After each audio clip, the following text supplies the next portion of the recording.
Yeah, that's fine.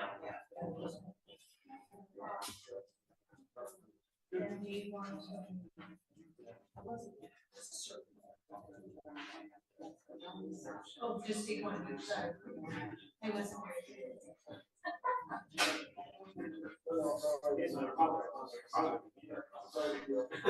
She'd be hanging out.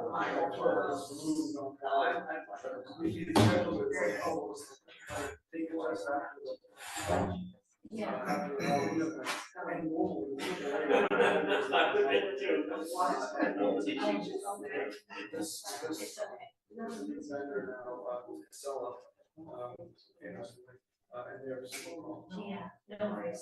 I mean, if I didn't think of it. So it's much. So, but it's fine. Believe me. I'm glad to see you. It's around 69. I know,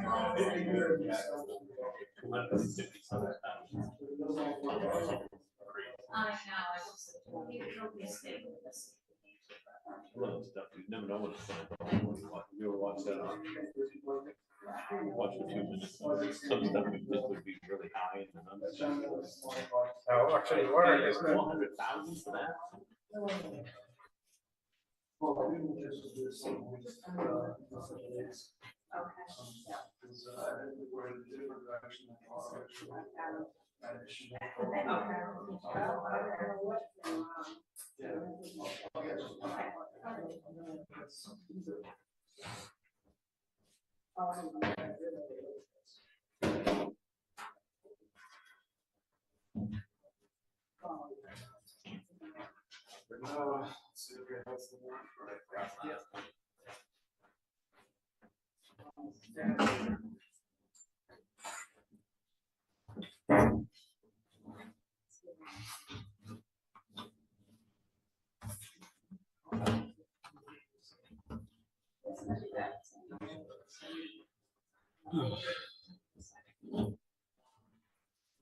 Down, look at pictures. What's up? I said, slow you down, looking at pictures. That's okay. Yeah. You guys, you hunt, your family hunts, right? Your No, husband? not really. I thought. Brady does. Brady does, yeah. Okay. That's good. He keeps saying he wants to come hunt out back, but I was like, no, you can't shoot Betty. Yeah, well, Sarah said the same thing. We got does that come out back, and I was like, "Come on, it's legal hours." Yeah. But no, that's too close anyway to the houses and all that. But yeah, yeah. Well, you guys are in a good spot. There's plenty of deer. There are, and they like to come visit. Yeah. So all of our apples get, our old apples get thrown outside for them. They come in the yard, and I'm always like, Yeah. but we don't shoot them. Yeah. No. Last year, Brady came and shot his deer at the house. We were so upset because we were afterwards, we let him do it. But then he was like, afterwards, we're like, Let's wait on really Sean, like but this. I don't think he's coming No, I tonight. don't think Sean's gonna make it from San Diego. I highly doubt he'll be on time. Are we waiting on anybody? I think that's it. I think Catherine's got some kind of, I think, choir practice or something. So I guess it's just us. Yeah. Get it going. I do have a note here, Eric, that Catherine wanted to mention the blurb on the Right, radio it's station. actually Yes. 33 in Wanted to make Readfield. sure that didn't get forgotten. On the agenda. Okay. Yeah, we're good. You could use the gavel, Dave. I'm gonna stop packing the gavel. Hi, it's 6:33 in Readfield. You all rise for the Pledge of Allegiance. Pledge allegiance to the flag of the United States of America and to the republic for which it stands, one nation, under God, indivisible, with liberty and justice for all.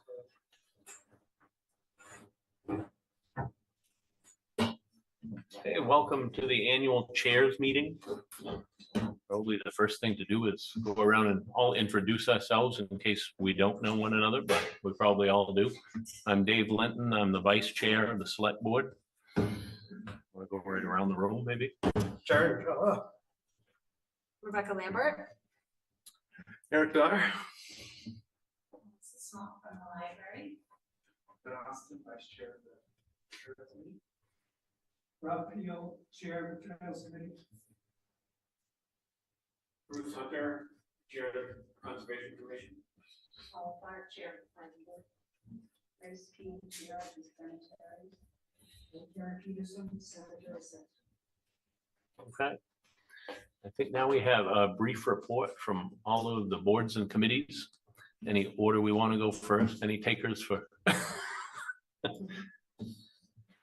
I'll have to pick you out.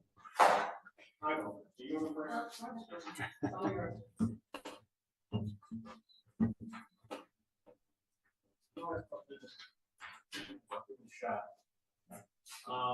The Conservation Commission oversees town-owned property, open space lands, and provides conservation information and work with landowners, agencies, and organizations to encourage exemplary stewardship of natural resources.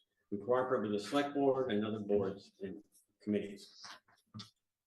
This year, in the spring, we welcomed a crew of Marina Cook students to put in flat stones in a wet area, make it easier to walk through. And we taught the students how to put the stones in and bury them just at the top of the stones so that the hikers wouldn't trip on. So we gave the students a little lesson in conservation. The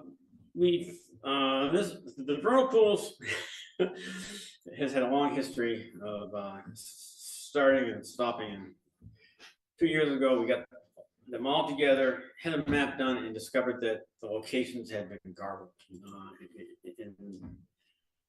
kind of took a deep breath, and fortunately, I found the original data information, and we were able to translate that to a file, which has just got significant vernal pools on it, and it's now at Stantec being made. We'll get a copy soon and give it to the select board, a copy of the map. One of our invasive species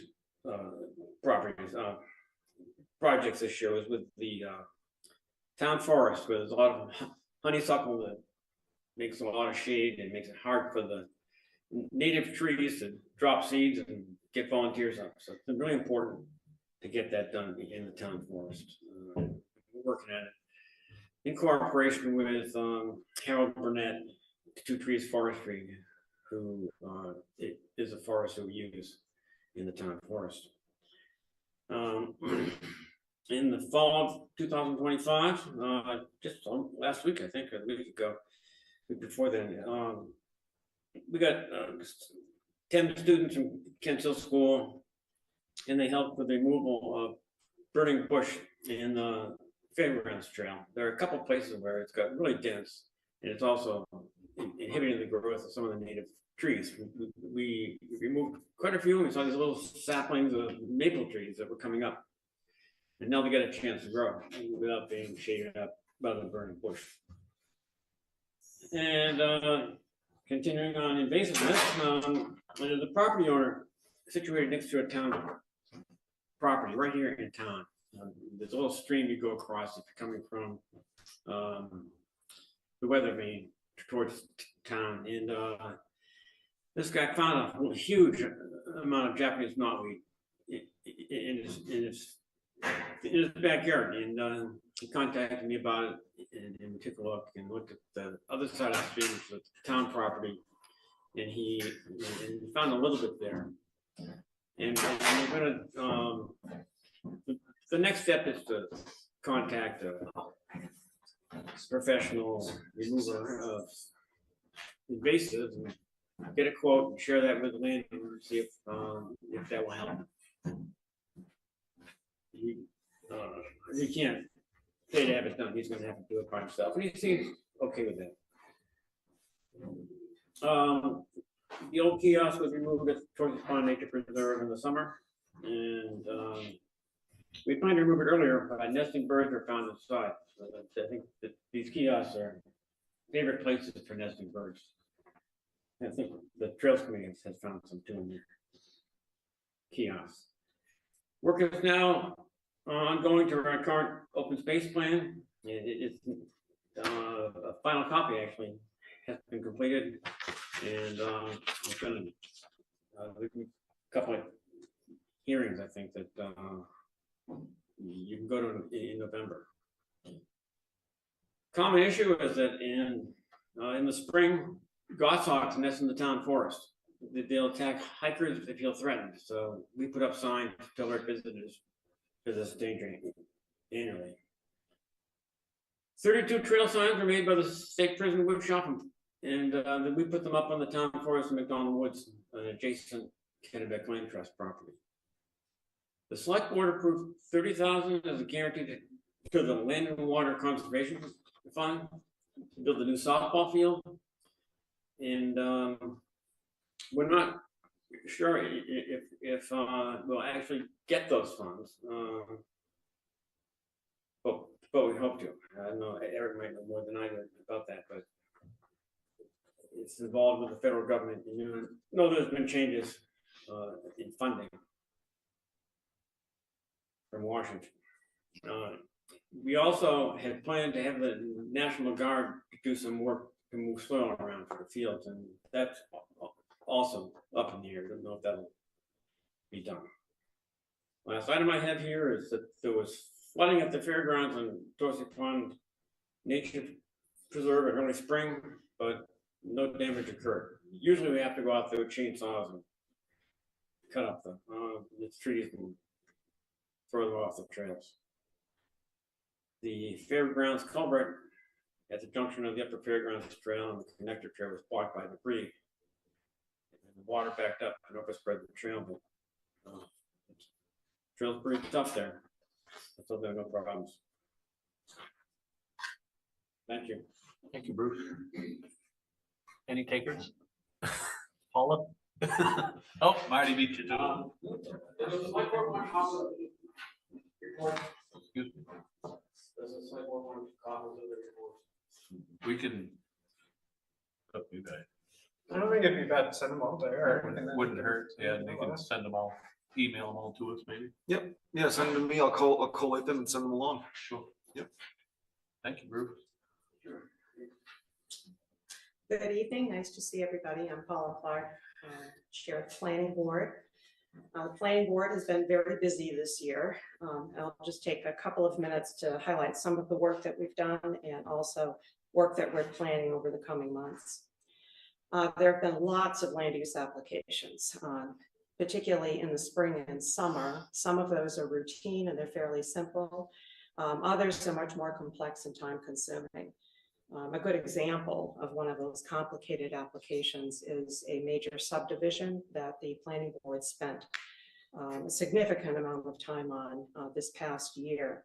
There were many interested parties involved in that process, lots of comments, and that all necessitated a pretty substantial amount of discourse among all the participants to engage in order to fully address all of those concerns and comments that we received. So ultimately, the planning board did approve that subdivision with a number of conditions. I don't believe construction has started, but it did receive its approval. Many of the applications that we've worked on over the past year are variations on either relocating, reconstructing, or expanding non-conforming structures. Many of those structures are on the lakes, and the reason that they're non-conforming for the most part is their proximity to either Maranacook or Torrey. They don't meet the setback requirements that are established by the land use ordinance. And because of that, additional restrictions kick in and really limit the amount of activity that can be conducted on those properties. Now, people are understandably looking to maximize and extend use of their very valuable shorefront property.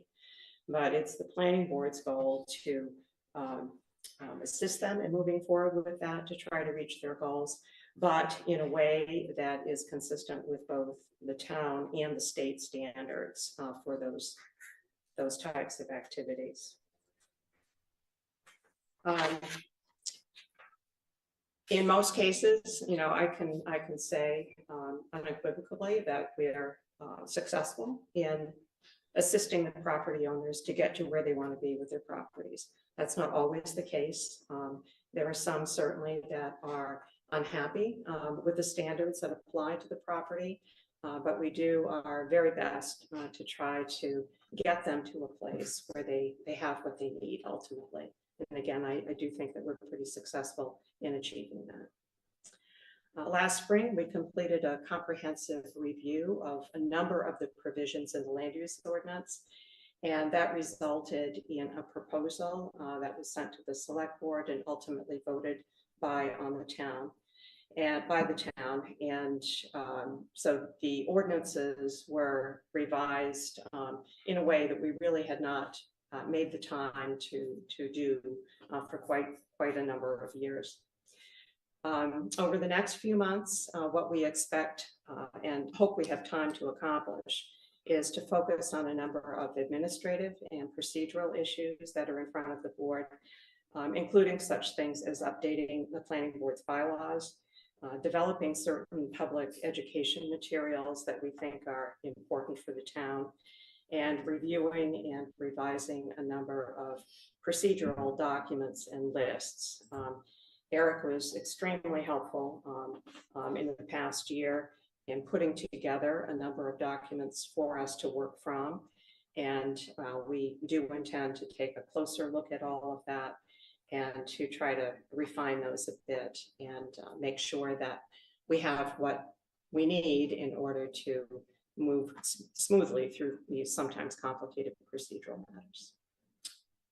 And I'd be happy to answer any questions you might have.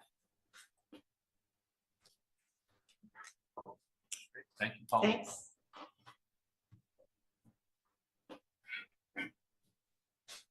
I'll flip for it. Grace Keene from the Cemetery Committee.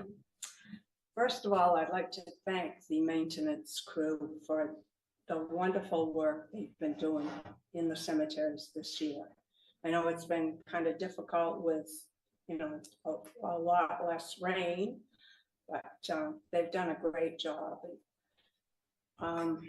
We've had several stone cleanings and repairs done, and the tree work continues each year. Burials in all 3 active cemeteries are mostly cremains, not full burials now. And we've sold new plot sales in both East Readfield and Readfield Corner. The Whittier Cemetery, we did some filling in of sunken graves, and it looks great now. And I also would like to thank the Kent Hill students for doing their extensive weeding at East Readfield. And we hope to just continue on and maintain, you know, keep a lookout for the maintenance of the cemeteries. So, thank you. Thank you, Grace.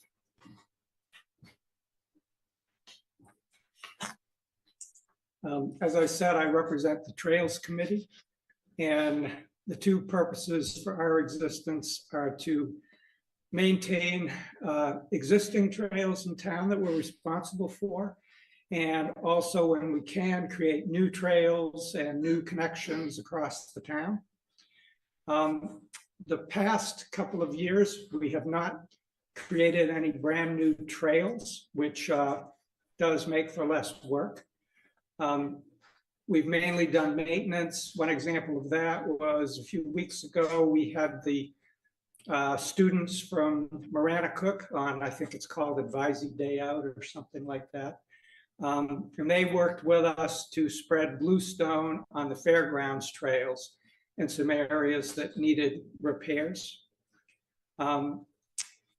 our work depends on our committee members and also other volunteers. We have several other people in town that join us for trail work. And as well as our physical work using, rakes, hoes, shovels, chainsaws, weed whackers, whatever. We also have some people who volunteer their tractors to help with us. And that's always very helpful on the fairgrounds because there's often a lot of bluestone to move before we can do our maintenance work. And as an example, 2024, we had about 149 person hours of volunteer time, which is somewhere between $2,000 and $3,000 worth of work, depending on which hourly rate you want to use for labor in the state of Maine. And let's see if there's anything else I need to mention. We participate with other organizations. We coordinate with the Conservation Commission, sometimes with Kennebec Land Trust. We've sponsored things with the library, the Recreation Board, which I guess is not here tonight. So we try to work closely with other town organizations. And I do actually have a question to bring up. One of the things we do is one of our members goes around and inspects all the kiosks, usually a couple of times a year, and she does a report, which we share with other groups like conservation and often share it with Eric and Matt. And so a question I have is who's responsible for the Mill Stream area at the moment? Is the town responsible?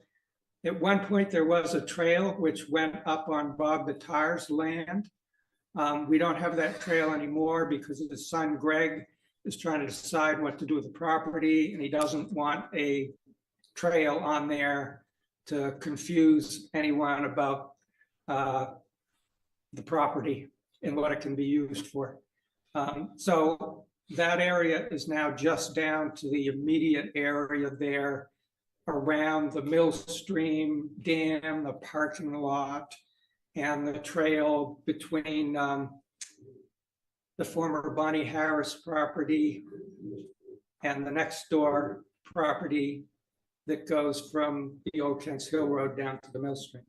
So there's a question for you guys, I guess, or Eric, maybe. I'll just say that it's something that we are aware of, but we're not putting active effort into. We had done that big kind of revamping of that small mini park, I guess is what I would call it. Yeah. Back when the trailhead was installed and we did the work on the dam. But that's definitely town responsibility. And if you observe anything that you think needs to get taken care of, let us know. We'll work on it. Otherwise, it really is just a couple times a year. We go down there with a weed whacker. In the spring, we clean up a little bit after the plows. But it's a low level of investment at this point. Sure. Well, I sent you the inspection reports, both of the ones that were done this past year, last spring, and a more recent one. You and Matt both got that. So if you're happy with what's down there, that's fine. Yeah, there's a payment table and a historical marker. The historical marker, I think, might need a new piece of plexiglass or something on it, but it's not in bad shape. I would like to see it get more attention, and then that's something we can talk about to see if or how we could do that. But I mean, for right now, it's a low use area, and that one picnic table and then the little walking area seems to be satisfactory for now. Okay. And also the Historical Society is involved, so I think they put the plaque down there, right? That's right. So, yes. Yep. All right. Unless you have any questions for me, that's it, I guess. The only thing that I would mention, just that made me think of it while we're talking trails, we have had several people have had concerns of they have snowmobile trails coming across their land, and people have been walking those snowmobile trails. One has had gates up and ribbon up and posted signs, and people go right by the gate. Is there, and I mentioned to Eric, we talked about this briefly, maybe getting some signage at the kiosks or somehow get the word out that the snowmobile trails are not part of the trail system and they are not necessarily open to the public to walk on. Because it's a problem with a few people in town. You think that would be a? Are you talking about summer? Because I understand, Yes, for one thing, many of the snowmobile trails aren't appropriate for summer use because they're too wet. Right.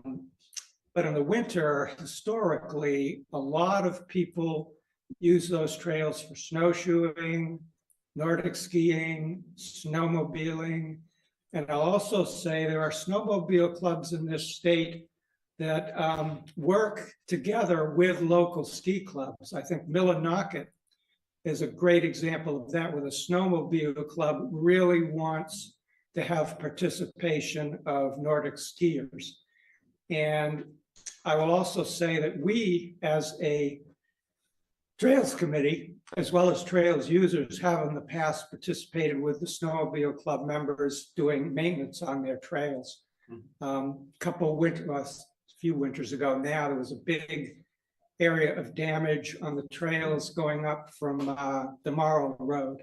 And a bunch of us skiers came out and worked with the snowmobile club to get that all cleared out. And we want to participate with the snowmobile club. One of our members has been very active in the snowmobile club. And I'll also say, and this is something I always forget to do. We have a Facebook page, which I didn't mention, Readfield Trails Facebook page. And what I keep forgetting to do is contacting the snowmobile club president and saying, please, when you need volunteers, at least put something on that Facebook page, because I'm sure I hope you would get some interest. And I think many of us who use those trails in the winter probably should be trying to participate more with the club to do maintenance. well, I don't think the participation is the issue. The issue is that the snowmobile trails are private land. Yes. And the landowners can shut those off and turn them on anytime they want. And in the summertime, they are not actually open to the public. And if Yes. somebody puts up signage that they don't want people in there, it's not, people need to know that that's not a free place to walk. It is Sure. their private property. Yeah, I think we should put something like that on our Facebook page. And Right. really, Gotta our get the word kiosk, out. trying to think of our kiosks, and most of them are not really located anywhere near the snowmobile trails. Some of our, probably most of our trails don't even so, intersect. if there was some information even at the kiosks that just explained to people that Yeah, that's a that good this idea. is the trail system and not necessarily a snowmobile trail. Is Yeah. to differentiate. Yeah, I think we can put something like that. That'd be great. Thank you. And I'll talk to Nancy Bucher about that. She's been very active in the snowmobile club. Yes, I know. And she's the one that inspects our kiosks. So Right. she can probably come up with something to put on the kiosks, Okay, good. if that would help. Thank you. Sure. Anything else? I think that's it. Thank you, Rob.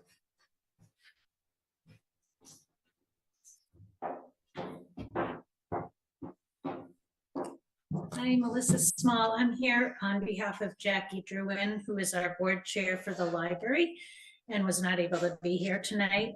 A couple of reports from the library. One is that we got recent news that the distributor, the book distributor who we've used for, I don't know, 20, 30 years, it's called Baker and Taylor.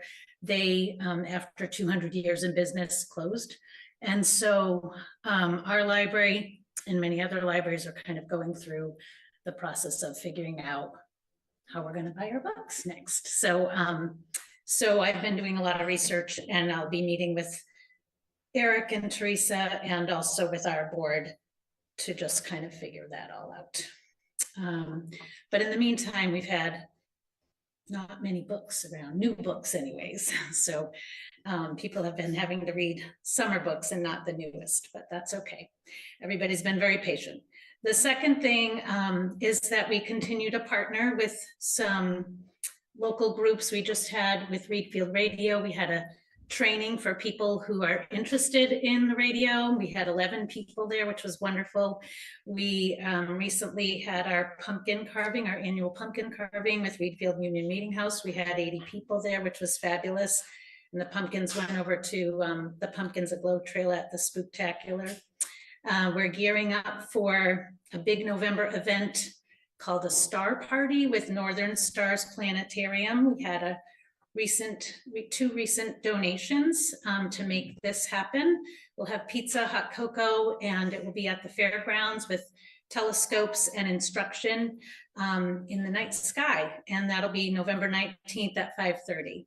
We're also gearing up for our annual community tree lighting on December 5th at 6:30, which will take place in front of the library. And then we'll move down here to visit with Santa and enjoy cookies and cocoa. A couple quick grant reports. One is, I know I've told you before about the accessibility grant that we got through the American Library Association.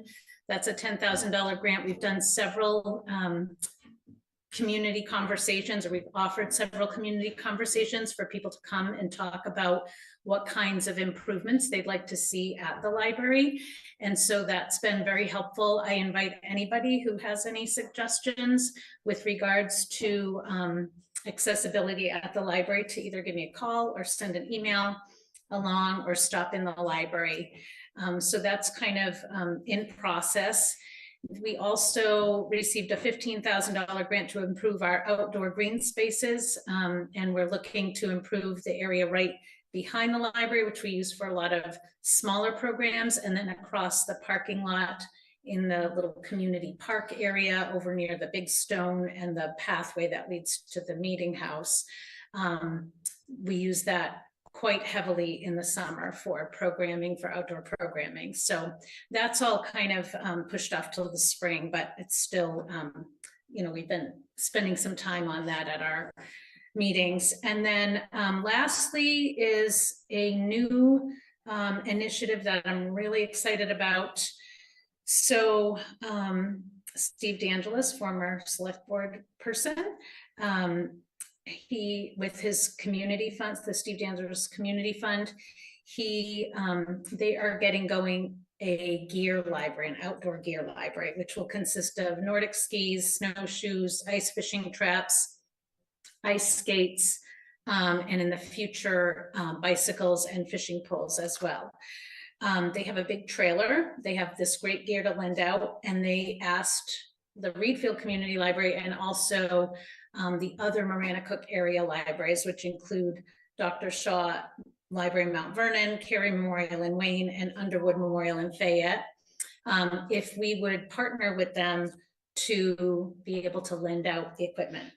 So we received a grant from the Natural Resources Council of Maine for a Sustainable Libraries Initiative. That was for $1,000 to kind of help us in this work. So develop a system of lending out this equipment, and it also will include some repair work where the students at the Industrial Arts program at Marana-Cook will learn how to repair bicycles. And so as the fleet needs any repair, new tires, brakes, whatever, the students will be able to do that. So we're really excited about this partnership with the Steve DeAngelis Community Fund, but also with these other area libraries on this outdoor gear library, which will be hopefully gearing up in December. And I think that's it, unless anybody has questions. Okay, thanks. Thank you, Melissa.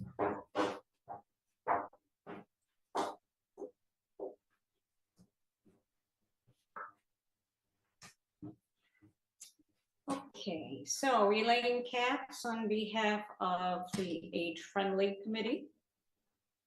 And of course, you're all well aware that our major focus most recently has been to secure our future in Neighbors Driving Neighbors.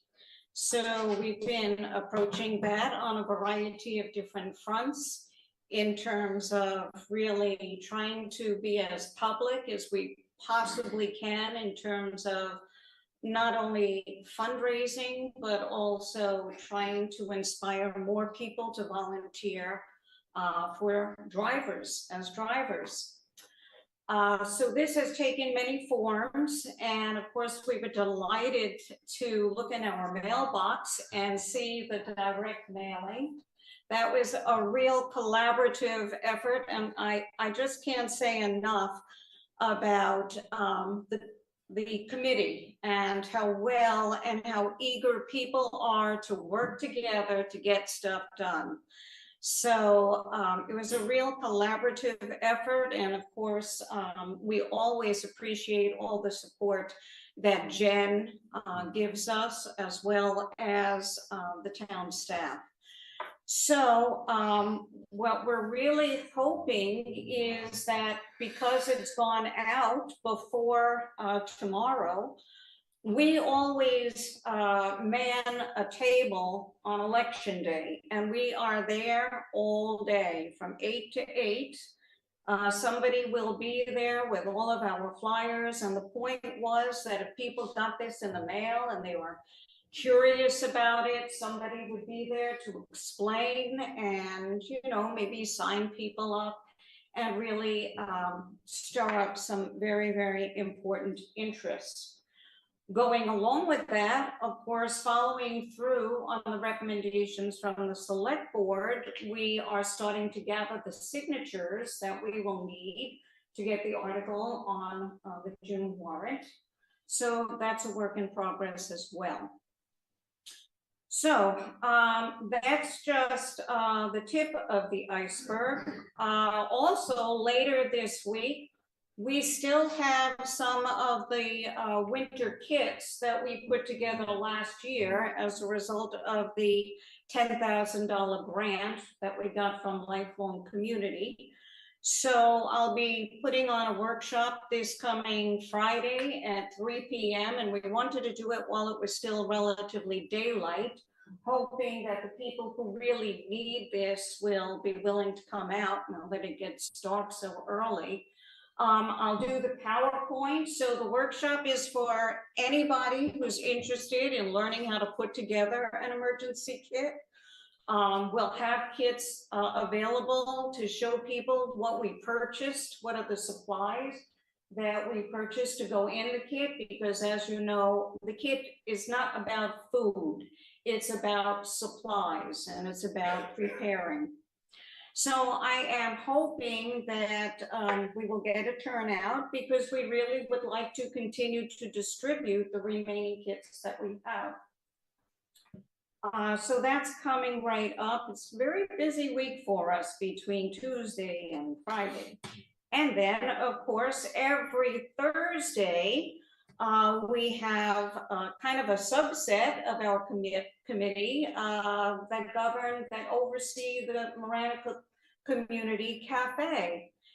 And it was got off a little bit of a rocky start, but it's going beautifully now, and attendance is stable at a minimum of 15 people every single Thursday. They just love it. Together, they decide on what type of programming they'd like to do. There doesn't have to be programming every single week. A lot of it is socialization, talking about the news, maybe talking about books that people have read. But the point is that there's a very, very committed group of participants. And I will say, not all of the participants are from Readfield. So it's really nice because we're starting to branch out. There's a contingency that comes from Manchester. I believe that there's some people that come from Fayette. So the more, the merrier. The group that organized, the ladies that from Age Friendly that organized it, were a little bit disappointed that the school is no longer going to supply the light refreshments, the delicious muffins and the coffee. So Age Friendly is going to have to pick that up. No big deal. Everybody's more than happy to bake on a rotating basis. All right, so that's the cafe. Of course, we are always looking for handy helpers. And that was kind of the impetus behind the age-friendly group saying, gee, let's try to put on a volunteer fair. And it was wonderful how many stakeholders. I thought it was a beautiful event in terms of the participation of all the various town committees and groups and things like that. It was the first go round. It would have been nice if we got a little bit more public participation, people coming to see what things are all about, but we'll just have to do it again. But it was a wonderful experience. We learned a lot just from walking around to each other and finding out what's going on. So as I was saying, we're always looking for more handy helpers. Some of our handy helpers are kind of aging out of the program. And so we need some young blood, you know, people who can really help with some of the heavier requests that come into us. So, you know, that's something that we will always have to be soliciting for. And then, of course, we're coming into November, December, and we really have to start focusing on Readfield U. I mean, at this point, people expect it. So we are looking for new presenters, new ideas, which we always get at the end of each March. Oh, could you do this, or maybe a craft, or so we have to start putting that together, because that's a big deal, and it takes at least 2 to 3, I would say 3 months to organize that and get out the publicity that needs, that it warrants, let's put it that way. So I think that covers everything that we are currently doing, and you know, at each of our meetings, we're always brainstorming additional things that we want to get involved with. You know, we have to kind of, between the number of people that are involved and the commitments that we already have, sometimes we wind up pushing things off a little bit towards the spring. But I will tell you, there is no loss of ideas of things that we want to pursue. So if there are any questions? Okay. Thank you, Elaine.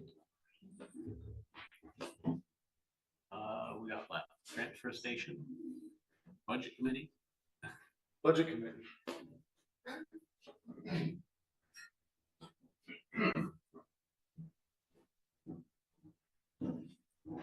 Hi, I'm Marty Hanisch, Chair of the Budget Committee.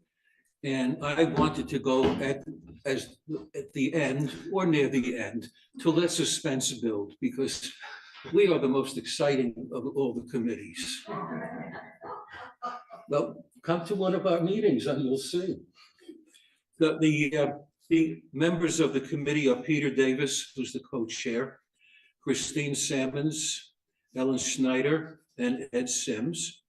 And we'll start meeting with Eric and Teresa later this month, working on next year's budget. And when I first started working with this committee, I was surprised at how large our budget is. The current year budget is about $7.6 million.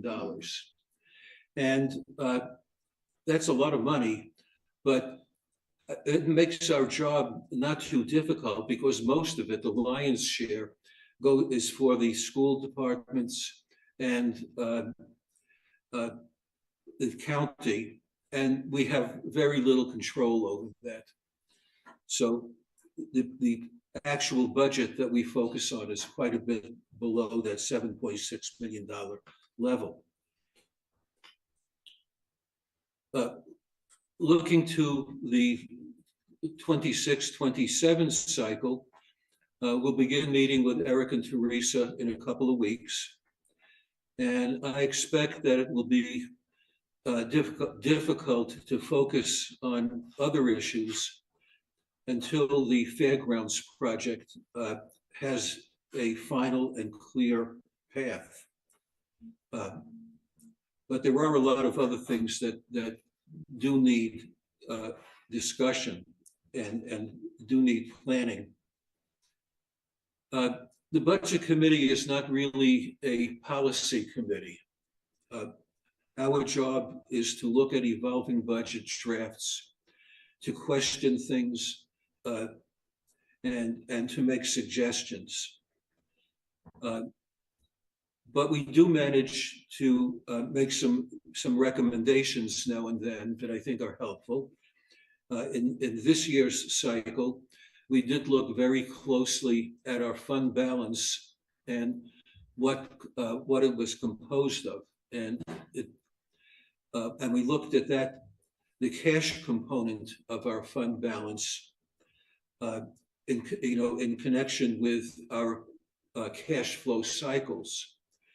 And we recommended that more of the cash component of the fund balance could be taken out of a regular, bank account where the cash is available instantaneously. And some of that could be put into CDs and other safe investments, because anything we can generate, anything that can generate income takes a little pressure off the tax requirement. And what I'd like to have our committee look at this year is the trending of our overall fund balance, how it's been trending over the years. And Eric provides very good exhibits that make that analysis not too difficult. And one thing in particular, most municipalities follow this rule of the fund balance should be at least 2 months operating costs. And I don't think that that's an adequate standard. I think we need to have a standard that's more based on a risk analysis, and we should be looking at that. Maybe 2 months operating costs is a bare minimum, and that I think arose many decades ago, so that a municipality would have enough cash if the budget was not adopted, so that it could continue to pay its bills and pay its employees and meet its obligations. So I think that's something that we should be looking at carefully. So anyone who's interested in the town's financial structure, where we get our income, how we spend it, you're always welcome to come to the budget committee meeting. Any questions for us? Thank you, Marty. Have solid waste. Is that all we have left? Do you have anything on with the solid waste committee? Well, Catherine's the chair, so unless Karen wants to add something. Pretty much we're status quo. We hope to just continue operations as they are, and serving the public. We changed, as everybody probably knows, we shifted our hours around somewhat, to be open both Saturdays and Sundays, and that seems to be going really well. People love it. So it's great to meet people here. Seem to like it, so yeah. Solid waste meets 4 times a year, so it's not a lot of not a lot to report on. Yeah. Coming up next week, I believe it is. Oh, geez, all right, I'll look at that. Yeah. Marty? Thank you. I just want to say that Elaine and I are very impressed with the people working at the transfer station. They're always so helpful, and they see that things are backing up because there's so many people there. They're out there helping everybody get rid of their trash and recycle stuff. They're really great. Great. Nice to hear. I think we've heard from all the boards and committees, correct? Right. Moving along to staff support for boards and committees. And I think I'm gonna hand that one off to Eric, because he probably. Well, yeah, no, I'll be quick, but I just wanted to start by saying, it's always good to hear. I enjoy this meeting because we get to hear from everybody kind of, and there's a lot of overlap. And it's exciting for me to see how much shared direction there is towards community goals and things that we prioritize as a community. And I know, because I see it, I see age-friendly working with the library, I see trails working with conservation. And we've actually tried to build a lot of committees that are committees of committees to help manage projects like the fairgrounds. So I know it's out there, but it's really good to see it and hear it. And I hope you get that same benefit. As far as staff support, I'll just say that we've tried to do more over the last year. I think that we found pretty good success with a few boards and committees, particularly. I know Age Friendly has been a real high point for us. Being able to provide that support, but I want to make sure that all the boards and committees understand that we have the money that's in reserves, the budgets that you have are there, to be utilized for the continuation of your missions, of your goals, because those are also shared goals of the town. But we have the financial resources there, and we have staff that can help navigate that. It's not always easy. Sometimes we drag our feet a little bit, and sometimes we have policies that are in place that can slow things down a little bit. But we've tried to be a bit more agile lately, and to try to move things along and do what we can where we can to make that kind of flow of financial resources more accessible. For example, we had an issue with trails where we didn't quite have what we needed on site because I forgot to order it, but we were able to pull material from the town's supply, deliver it, and then resupply our piece.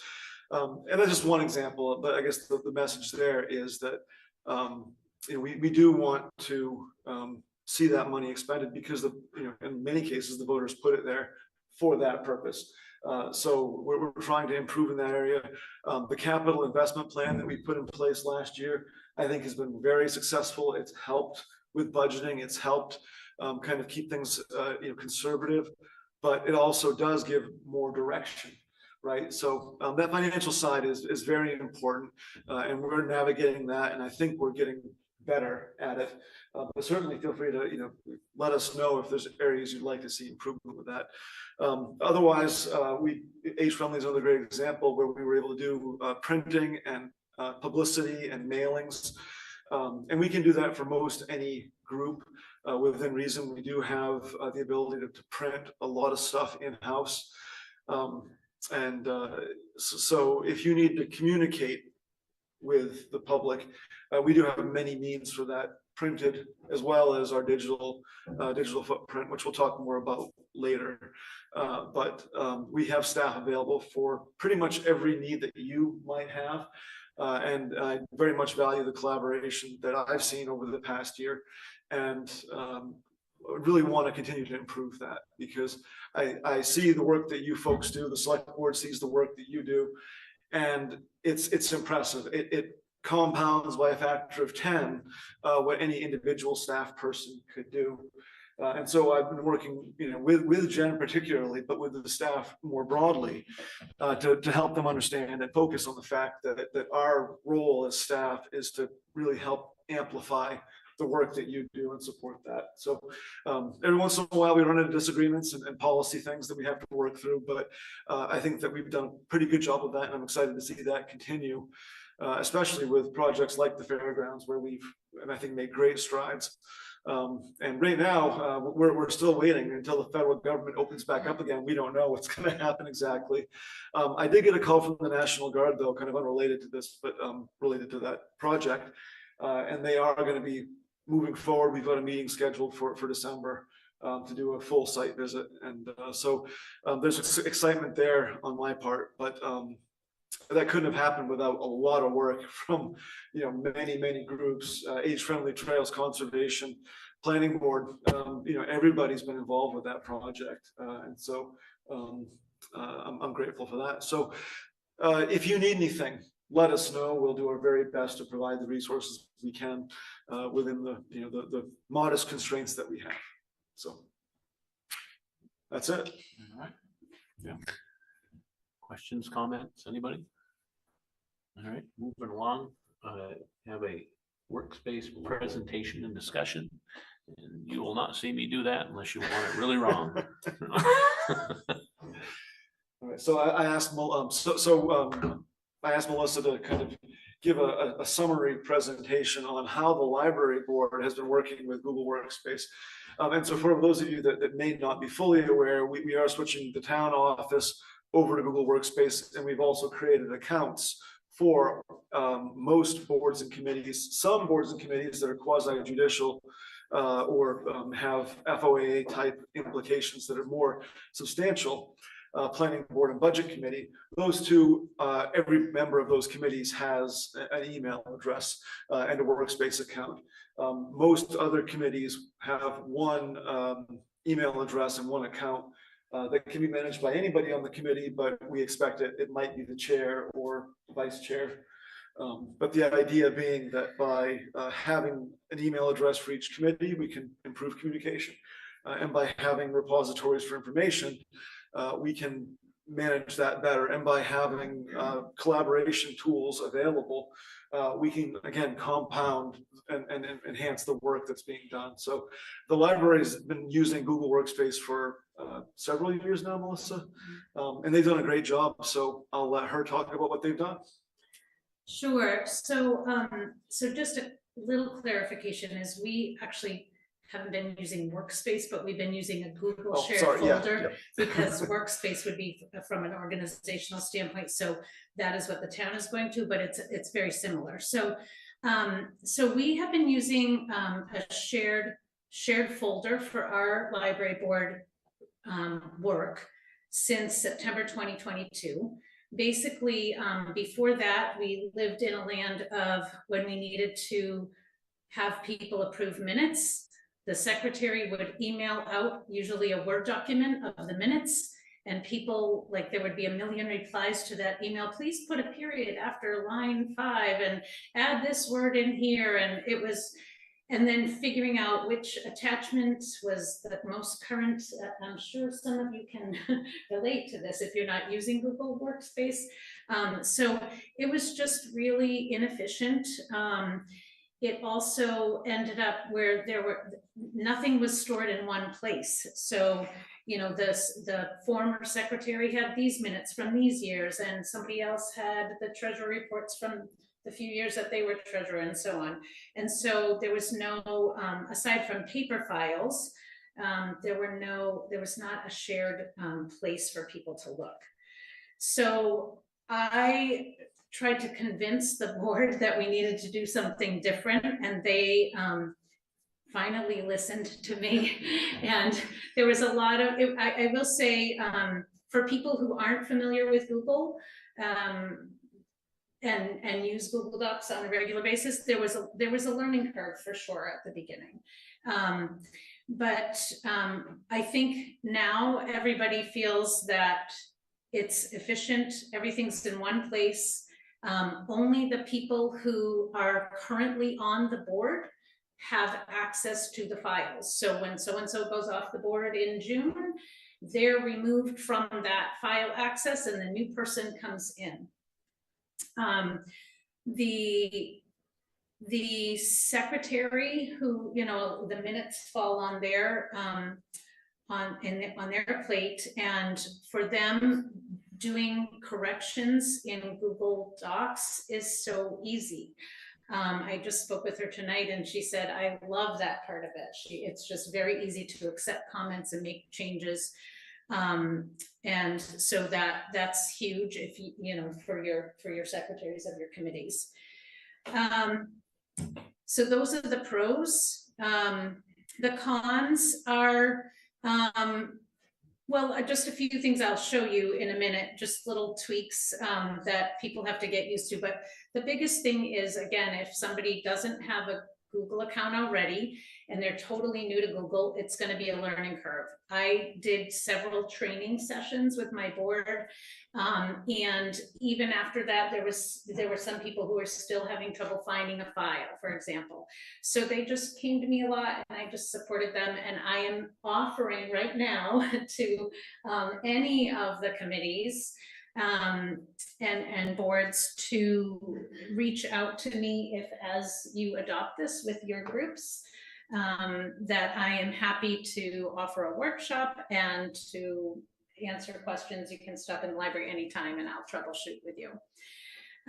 So if you want me to just show a little bit what it looks like, Eric, do you want me to do that? Do I have time to quickly show? Okay. I think so. Dave, is that good? Sure. Is that okay? Okay, I don't know what we're looking at for time, but I'm just gonna share, tell me if this works. Let's see. There we go. Okay. Okay. So here's my Google Drive. And basically what we did is we made a folder, a shared folder for our board. So this was actually not done by me, but by our board chair, who did not have the kind of, they were, again, not in Google Workspace. You all will have an @readfield.gov email, is that correct, Eric? That's correct. Okay, yeah. So this was created by, again, we did it pre being adopted by the town. So I think it was Pam Mitchell who was the chair. So we made a whole Gmail account just for the board chair for the library.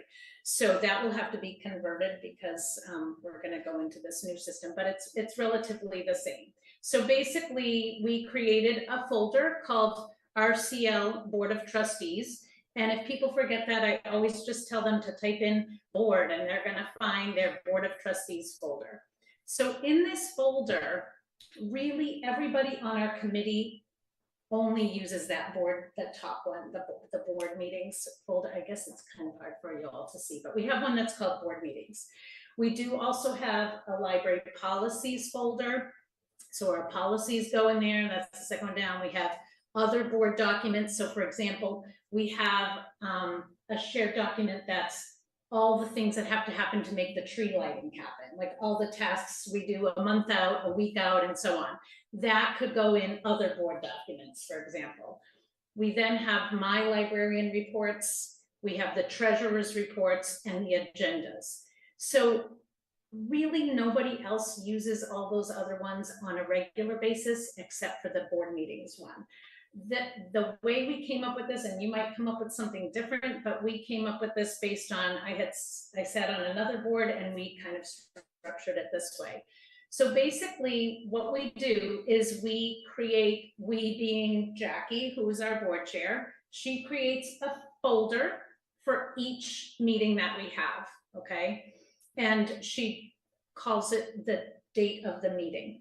So these go back, we have one for every meeting. And so I'll just show you like the June 11th meeting. When we are about to have that meeting, there are actually only 3 files that are in the folder.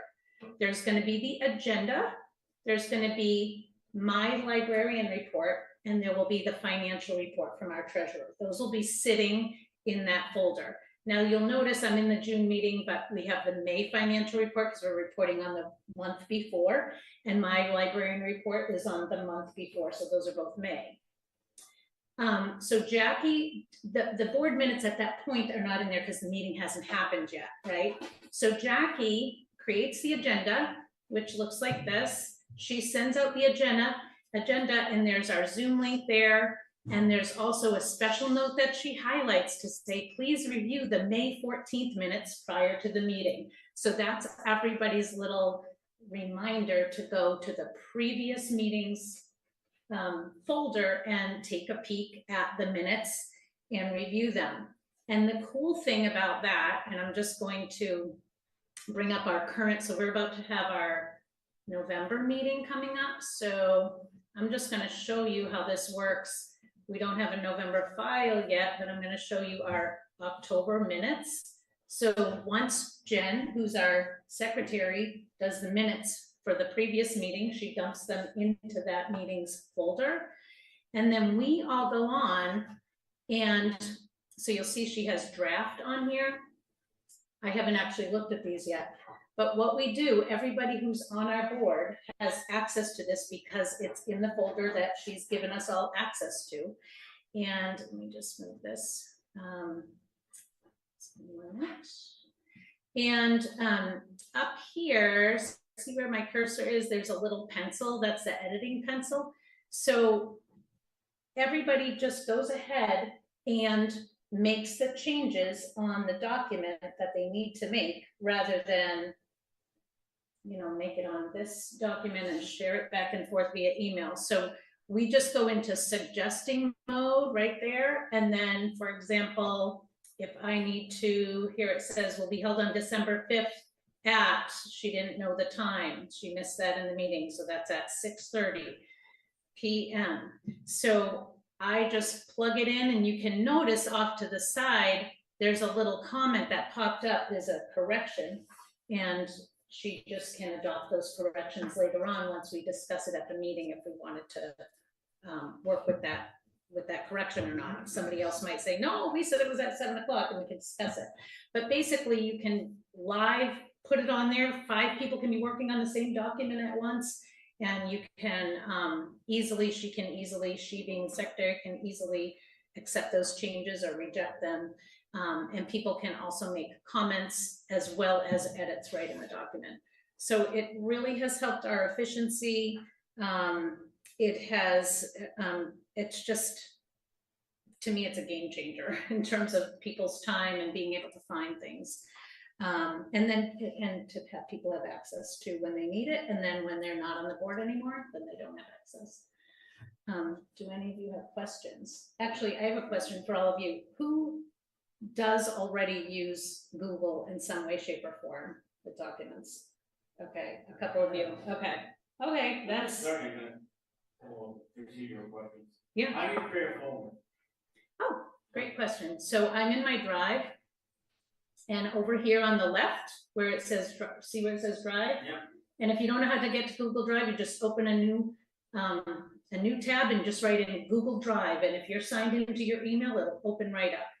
So here I just go to new, and I want to create a new folder. So that's the choice right at the very top. And so I say new folder, and then I can title it, let's see, test board. And then I can say create.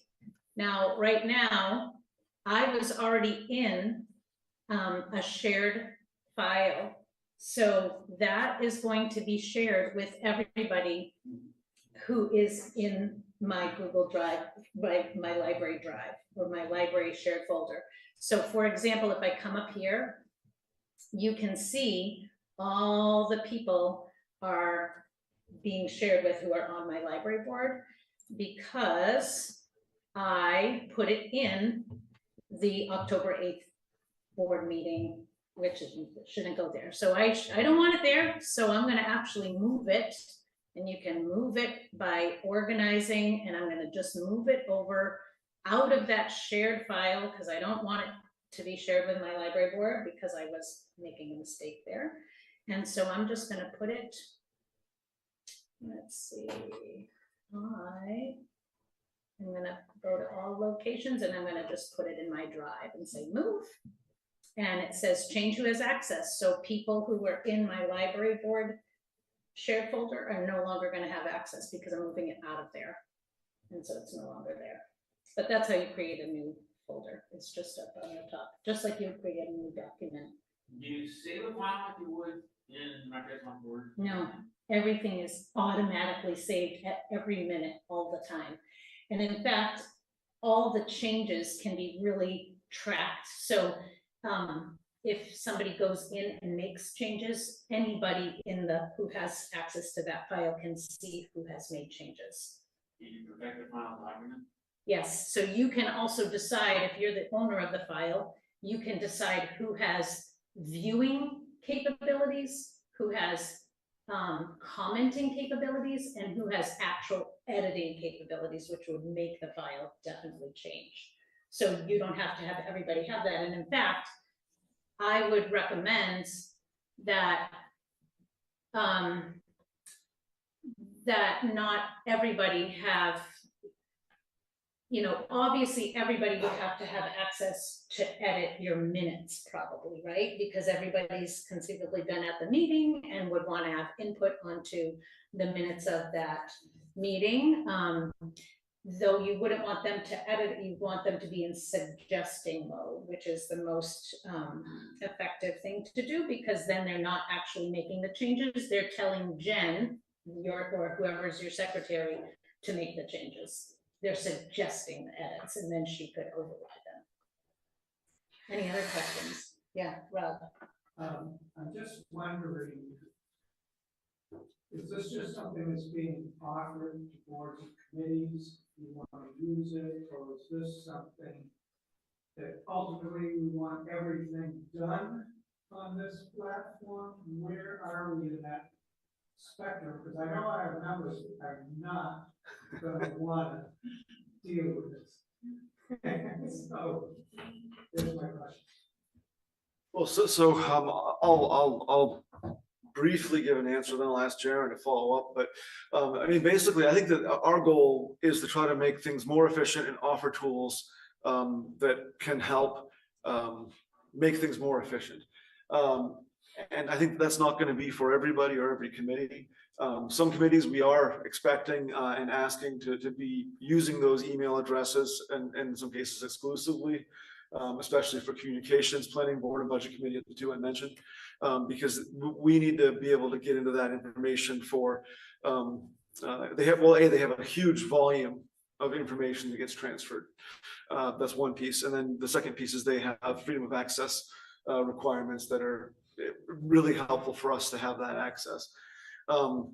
But if you have a committee, and I would say that we would like the chair to use the email address so that when we communicate, that maintains that public record. I know, Rob, you have a separate account for your town communications because you're aware of those kind of nuances around the freedom of access and just not wanting to deal with the mess that can come if you don't. But it's valuable. I do want the chairs to be using those email addresses. It also gives an air of credibility when you're emailing about a grant or communicating with someone at the state, and it's coming from a readfieldmaine.gov with your committee title in front of it. So there are good reasons to do it, and I encourage it.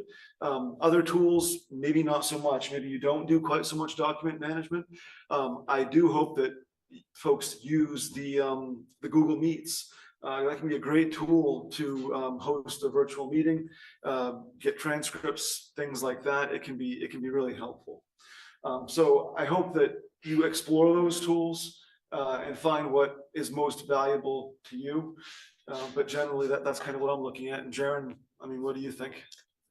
So my follow-up to that would be, my expectation is all the boards and committees would be utilizing this. I don't expect it tomorrow, certainly. Usually my time frame is yesterday. That's not the expectation I'm putting on our volunteers for sure. Just like Melissa, I'm happy to volunteer my time to help people adjust to this. But I guess that's my follow-up is certainly my expectation is that all the boards and committees do utilize this. Just a question of how long it will be before everyone gets the appropriate training to actually use it. One of the things that really brought this up for me, and I'm the one who spearheaded this, so if you want to blame someone, certainly blame me, as I watch someone walk into a meeting with a USB drive and then drop it, lose it, and they lost all their data.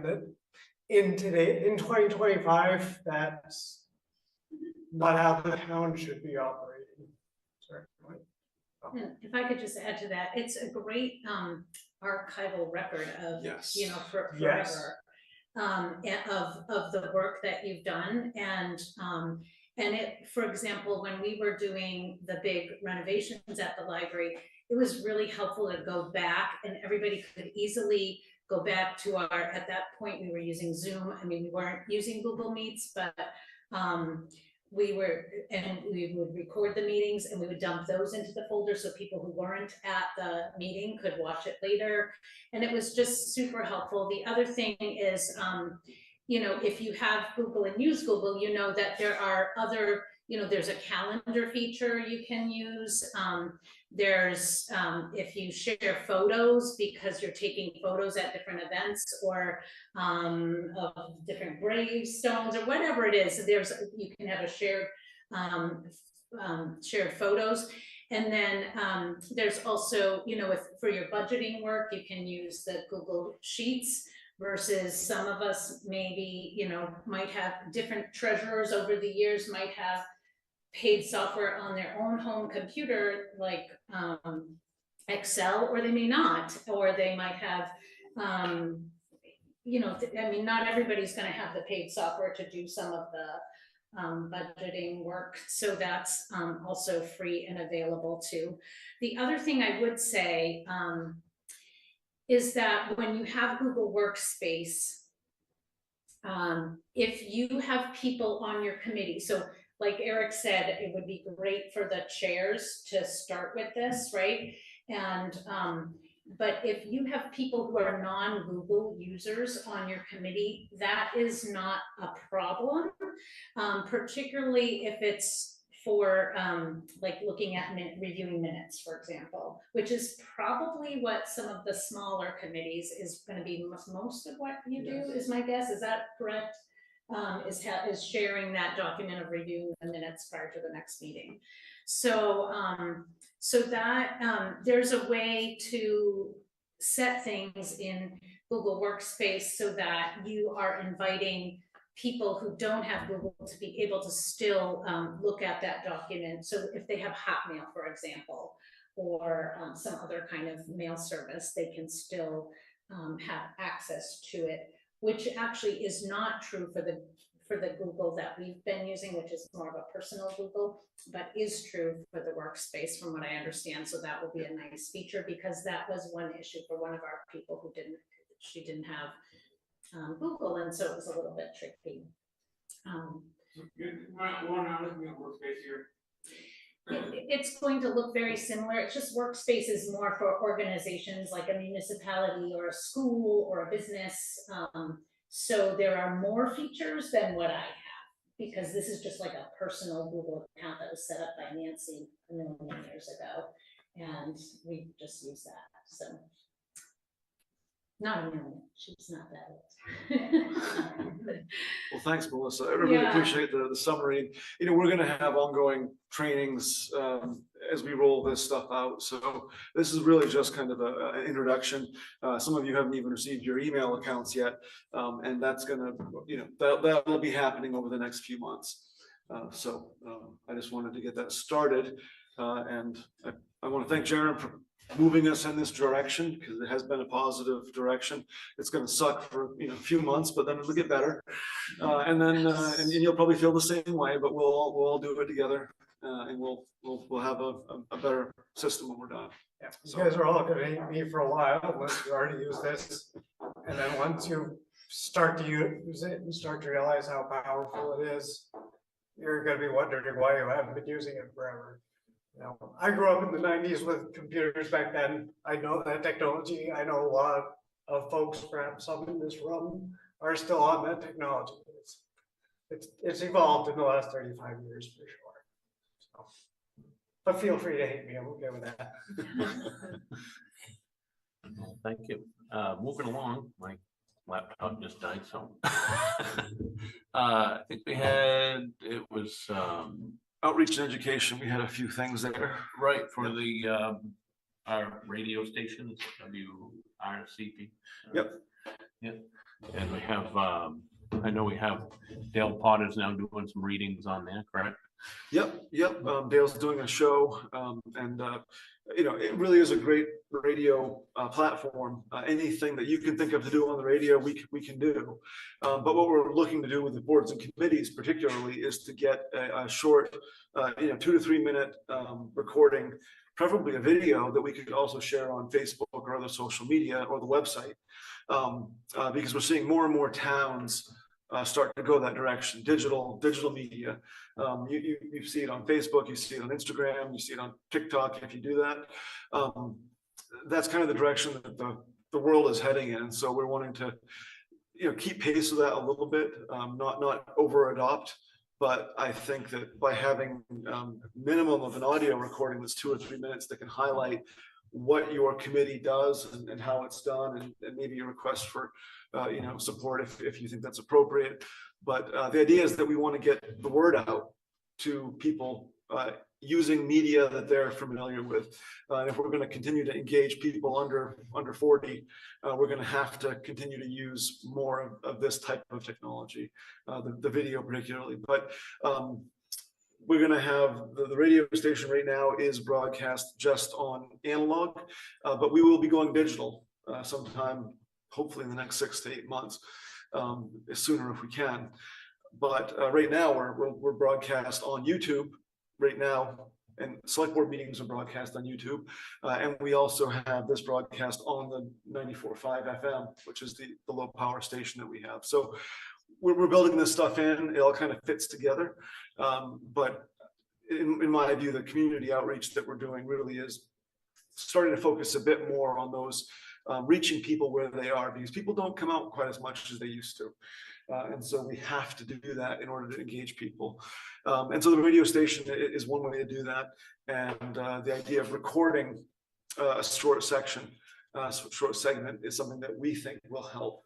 So we'll be reaching out to each of you, the chairs, individually, and saying, hey, can we schedule a time? It doesn't have to be you. You could maybe designate somebody else in your organization to do this, but we would you might just go to the library, which is a nice comfortable spot, and they've got a video camera there, and we could just sit down and talk about, say, tell us what you do and why you're great, and that's a heck of a way to start, a short video about your committees. And we know budget is the most interesting, so it's going to be hard to compete with that, but it's that kind of thing that I think will engage people, having a little bit of fun and humor. So anyway, that's the WRCP piece and the video piece. The other thing I wanted to touch on under this quickly, and it won't be 10 minutes, was the student liaison idea. And it was interesting to hear a number of you mention the fact that you've had help from students coming out and working with you to fulfill kind of your missions. And I think that the next step in some of that, in some of those cases, is having student liaisons on the committees appointed by the select board. We would have a kind of a formal application process. But I really like that idea. I really want to bring that to fruition. This is just the start of that discussion as well. We'll have more on it. We'll discuss it with the select board and maybe get a process together. But I hope you would all consider something like that, because again, we're trying to engage people a little bit differently, and really I want to engage the younger crowd, not just because they're the next level of local governors, right? They're going to be doing this instead of you guys, but because they have some good ideas and some good perspectives.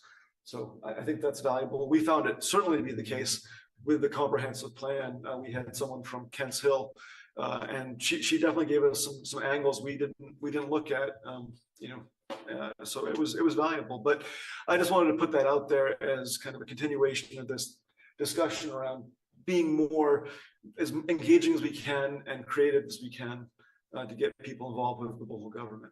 So any discussion on that? Any ideas? Rob, go ahead. Yeah, and Melissa. At one point, Greg Gergen on the Trails Committee found a student for us who joined the committee. I think probably when he was a senior or something. And right away, he was contributing in meetings, and it turned out he was very into doing chainsaw work. And he was great to have for a couple of years. Unfortunately, he worked for Home Depot, and they transferred him somewhere else, so we lost him. So I think I want to support that there is potential there for get some good input and work. Sure, thanks. Yeah. Melissa, did you want to? A lot of libraries actually have a youth member up there, like an advisory board member, and I think it would be fabulous. I'm curious. So is it something that we would start, for example, like Do you know the timeline on that, and does a policy have to be developed sort of at the select board level before that all happens?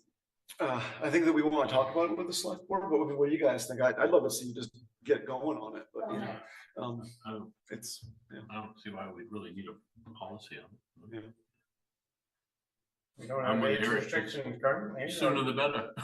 Well, I guess the question would be, so right now, like, for example, the library board has up to 9 members, right? So each committee has a certain number of members, so is it that there would be +1 for a youth member, or it could be several, or how? They would really be a member though, would they? Yeah, it'd be like an ex officio, non-voting, just kind of a liaison, I think is the more what I was thinking, as opposed to a committee member, it would be more of a liaison. You know, and ask them to, I yeah. think it's fabulous, and I think anytime in rural areas when we can give youth more opportunities to be involved in whatever it is, it's just better, because it's hard, you know, especially if it's local and easy for them to get to, as opposed to traveling to Augusta to do volunteer kinds of work. I think it's excellent. All Rob, I think you had that first. The legal requirements around this, is there like a age, residency? Because I think we let our member vote, he might have been 18, I'm not sure. Yeah. He's just like a member of the committee, so, and that, I think, they feel a lot better about it, if they're fully participating.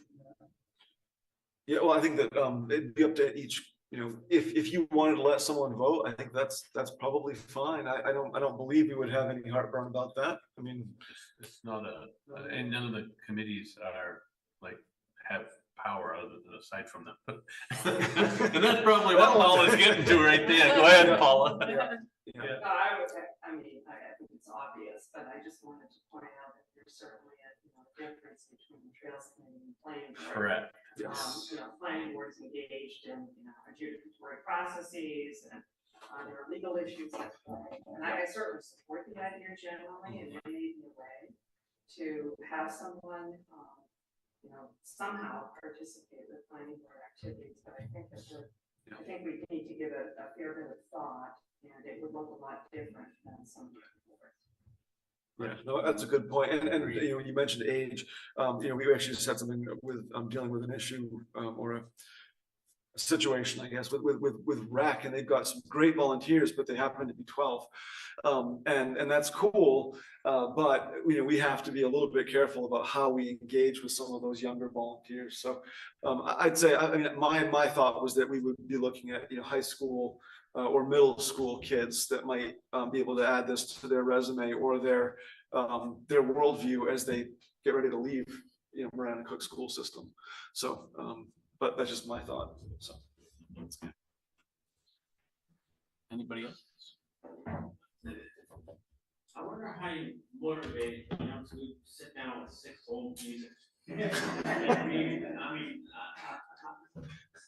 I work with another organization that tried to do the same thing, and they decided to give a stipend to one person that could sit down. yeah. Okay. Yep, letters of recommendation. I also want to add, other than food, and food works on everybody, not just kids. But that's one of the charms of the cafe. And that's why we struggled so much to make sure that the cafe continued at the middle school, because not only was it a joy for, the older crowd, but there was such a positive response on the part of the students. Their level of engagement, their demeanor in terms of greeting you at the door, can I get you coffee? They felt really important, and that's what motivates them. I mean, you can always bribe them and say, you get I don't understand why we don't have more involvement. I was always under the impression that when students, let's say, joined Honor Society, they were required to do some sort of volunteer work. Aside from the fact that it's really good for when they apply to college and to have on their, you know, college applications. But that's, you know, a quid pro quo, that, you know, they're doing something to get something. But I think there are a variety of ways to engage them so that they feel useful, like on Trails Committee and things like that, and they're busy. Anybody else? All right, moving along to the budget process and goals. I believe Eric had copies of those. Did everybody get one to see it? Did you? Yeah, so this one's also not going to take 10 minutes. I'm trying to keep us close to time. But the basic gist of this is that we have very much the same type of process we've had in the past. I have made some adjustments. We have one less public hearing in the spring than we've had in the past because interest has been in those type of live events hasn't really been there. And I think we left that as still a potential if we need it, right, yeah. If we really needed it, but it seemed like nobody even showed up, but 2 people the last couple of years, so we didn't really feel the need to do it all over again on deaf ears. Yeah, exactly, because it is a fair amount of work, but really we have the same effort, and you'll all be getting the email from me requesting that we have our budgets, draft budgets in by the end of December. That's kind of been a standing goal, and I'll just reiterate that that if you can get a November and a December meeting, or if you only need one meeting, just talk about your budget. It doesn't have to be complete. Just get us some of your ideas, get us your goals, and we'll work through that. And then of course we have already built in over the course of the spring and winter with those 3 different department meetings where we ask you if you'd like to come and present, to do so, and we encourage that. I know the budget committee really likes to see and hear other people present besides town staff. So do them a favor, come to one of the budget meetings and talk about your committees and the great work you're doing. And then the last thing I'll say is that we are trying to look ahead beyond FY 26, 27, and maybe look a little bit further out, and think about what's going to be happening 2 years down the road, because we are in the midst of a reevaluation. And while we understand, I think intuitively, and a lot of us functionally understand that just because we have a revaluation doesn't mean your taxes go up. But what I think the select board is looking to do, what I'd like to do, is to try to stabilize and have as little impact as we can in that second year. So maybe just think ahead a little bit more. And this is a good exercise for us in general, but to look ahead kind of 2 years and think about the things that might be coming up and try to mitigate those or balance those between the 2-year cycle. So that's more of an impact for some committees than others. But I just wanted to put that out there, that that's one of the big things we're looking at doing is being thoughtful in that area. I think we all agreed that the retreat, that we had enough on the plate right now. Yeah, yep. To not delve into any more projects at this point. Finish what we got. Yep. That's all I have for budget. All right. Minutes, agendas, and annual reports. I found the minutes and we've been getting them pretty regular, and those are pretty helpful from all the committees. It's a lot easier than having to be at every meeting and find out what's going on. So that's helpful to be getting those on a regular basis. And I'll just jump in and say, if Catherine was here, she would also remind people that she would like you to work on getting your annual reports in by the end of December, also along with your budget information for the prior year. So when we do our annual reports, most of the time, me included, I'm in May or June trying to wrap up my summary of what happened 12 months ago at the earliest. And so the suggestion's been made that boards and committees, as chairs, that you work on getting your annual reports done for the year ending June 30, 2025, for example, while it's still fresh in your head. And it does save time and usually results in a better report. So that's my Catherine piece there. So, yeah. Anybody else?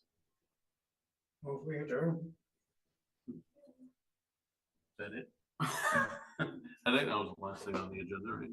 That was, I think so, yeah. Yeah, I'd just like to thank all of you and all of the volunteers for all of your ongoing efforts. And it's, it means a lot, and it's a great asset to the town. We appreciate you. Anybody else? I guess we can adjourn this meeting. We don't need a motion for this, do we? All right, awesome, thanks. Thank you all for coming.